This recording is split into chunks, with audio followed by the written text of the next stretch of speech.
giấc chia từng chiều giá in đi xua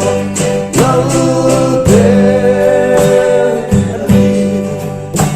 lỡ xuống xuống tê lỡ chú anh yêu và đêm mỗi hriltu một ngày là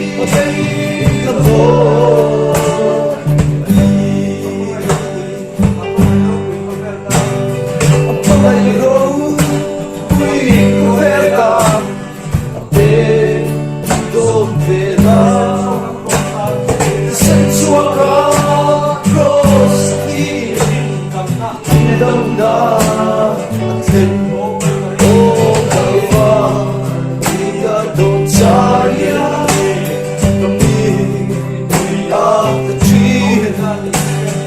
đâu để ta đi chia đi những cái xa cho cần trái đi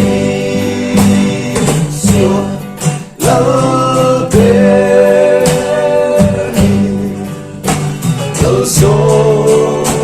sống thế lỡ chú anh yêu và đêm mỗi hriltu một ngày là một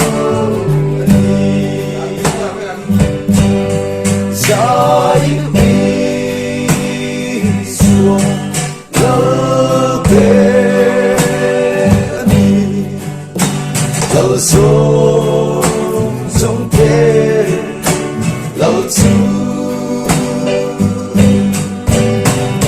anh yêu và đêm mỗi hriltu một ngày